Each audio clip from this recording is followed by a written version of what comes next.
selamat datang dan selamat menonton video-video daripada kami kumpulan 3, yaitu kumpulan Innovation for Tomorrow. Oke, seperti yang anda sedia maklum, kumpulan sasaran kumpulan kami adalah kumpulan para pekerja hotel ataupun sesiapa sahaja yang terkesan akibat pandemik COVID-19.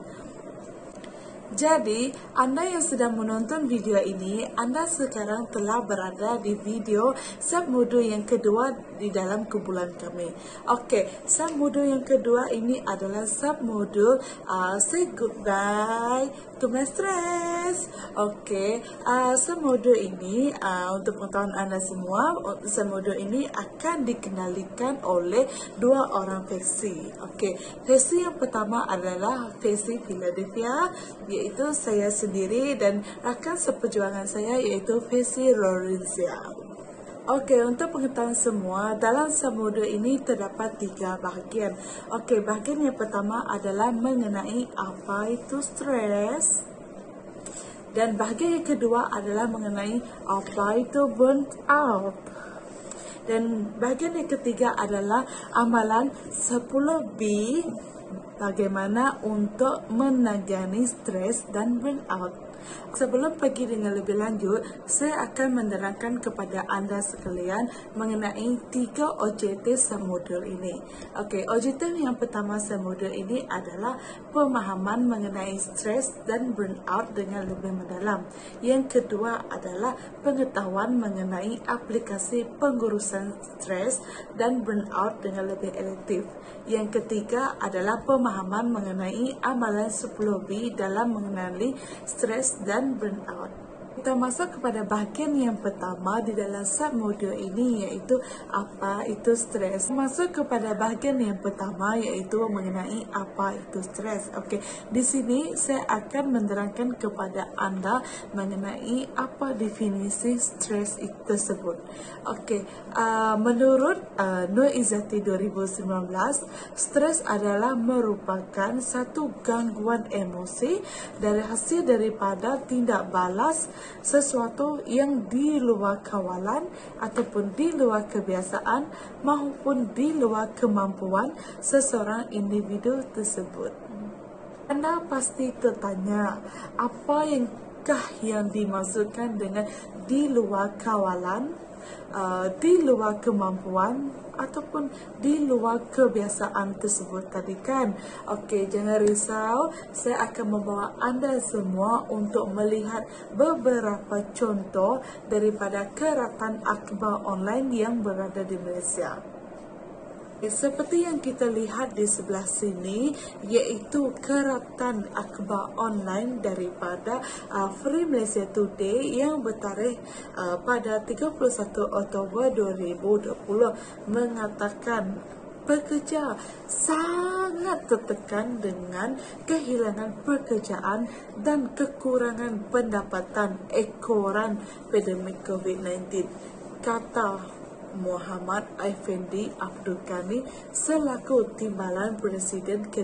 Jadi, Persatuan Pekerja-Pekerja Hotel telah menyokong untuk mengeluarkan simpanan KWSP kepada para pekerja bagi mengurangkan bebanan para pekerja dan tekanan yang dialami oleh para pekerja. Seterusnya, keratan akhbar daripada berita online yang bertarikh 10 Oktober 2020 mengatakan hampir 1,5 juta rakyat Malaysia alami tekanan. Okey, statistik ini adalah menurut statistik Befrienders Kuala Lumpur mengatakan bahawa mereka menerima peningkatan panggilan telefon daripada mereka yang mengalami kesusahan ataupun mempunyai keinginan untuk membunuh diri pada bulan Julai, Ogos dan September 2019. Daripada dua keratan akhbar ini menunjukkan bahawa para pekerja terkesan ekoran pandemik COVID-19 yang sedang melanda di negara kita. Seterusnya, tahukah anda bahawa stres ini mempunyai dua bentuk, iaitu satu berbentuk positif dan satu berbentuk negatif. Okey, dua bentuk stres iaitu eustress dan distress. Okey, eustress adalah berbentuk positif dan distress adalah berbentuk negatif. Eustress adalah dianggap sebagai tekanan yang berfaedah.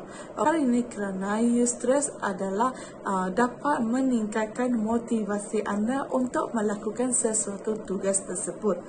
Okey, eustress adalah komponen penting dalam kehidupan seharian kita kerana tekanan yang tinggi mendorong kita ataupun mengalakkan kita untuk mencabar diri dan mengalakkan produktiviti dalam melakukan sesuatu pekerjaan. Eustress adalah berbentuk dalam jangka masa pendek. Eustress adalah dianggap sebagai tekanan yang berfaedah. Hal ini kerana eustress dapat meningkatkan motivasi dalam diri seseorang untuk melakukan sesuatu pekerjaan yang dilakukan dalam seharian. Bukan itu sahaja, eustress ini dianggap berfaedah kerana ia mendorong kita atau mengalakkan kita untuk mencabar diri dan meningkatkan produktiviti dalam diri seseorang individu tersebut. Manakala distress adalah berbentuk negatif dan dalam masa jangka sama ada pendek ataupun dalam masa panjang. Stres adalah suatu perasaan yang tidak menyenangkan dan ia boleh mendatangkan kemudaratan kepada sesiapa yang mengalami tekanan ini. Bahkan, distres yang dialami itu boleh membawa kepada gangguan kesihatan mental seperti kemurungan, keinginan membunuh diri ataupun keinginan mencederakan diri. Seterusnya, tahukah anda bahawa stres terdiri daripada 3 jenis stres? Jenis stres yang pertama adalah acute stress, yang kedua pula adalah episodic stress dan yang ketiga pula adalah chronic stress. Jenis stres yang pertama adalah acute stress. Okay. Acute stress ini hampir dihadapi setiap individu setiap hari. Okey, tekanan seperti ini adalah perkara yang berlaku sama ada dari masa lepas, sekarang ataupun pada masa yang akan datang. Antara simptom stres ini adalah kepada emosi, fizikal seperti kesakitan otot, bahagian perut dan sebagainya. Jenis yang kedua adalah episodic stress. Okey, episodic stress ini adalah berlaku secara berulang-ulang kali. Okey, individu berkenaan kurang berkemampuan dalam mengatasi situasi tersebut. Okey, mereka juga sentiasa mudah tersinggung, mudah marah akan sesuatu situasi. Jenis stres yang ketiga adalah jenis stres chronic stress. Okey, chronic stress ini adalah bersifat berbahaya ataupun tidak sihat. Okey, ia berlaku apabila individu ini berada dalam keadaan yang kucak-kacir dalam kehidupannya seperti sedang mengalami masalah rumah tangga, kemiskinan ataupun kehidupan sekeliling yang huru-hara seperti peperangan ataupun krisis bencana. Jenis stres chronic stress ini seakan-akan tiada jalan penyelesaian. Antara yang sangat merisaukan adalah individu berkenaan terbiasa dengan keadaan itu dan mereka sering mengabaikannya. Okay.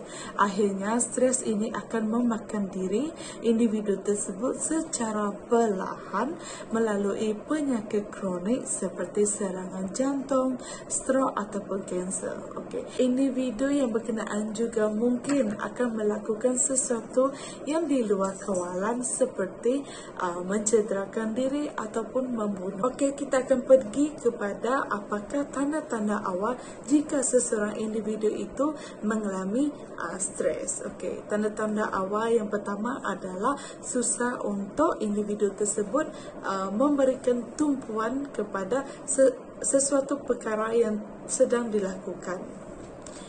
Yang kedua adalah individu tersebut akan cenderung mengambil makanan secara berlebihan daripada kebiasaannya. Yang ketiga pula adalah individu tersebut akan mengalami kesukaran untuk tidur. Dan yang keempat pula adalah individu tersebut akan mengalami kesesakan nafas. Kelima pula adalah individu tersebut akan mudah berasa berpeluh. Dan tanda-tanda awal yang terakhir pula adalah individu tersebut akan mengalami sakit perut. Okey, kita sudah sampai di penghujung video. Jadi, di penghujung video ini terdapat beberapa soalan yang telah disediakan. Anda boleh menjawab soalan tersebut dengan menekan link yang telah disediakan. Okey, ini saja daripada saya. Terima kasih kerana menonton.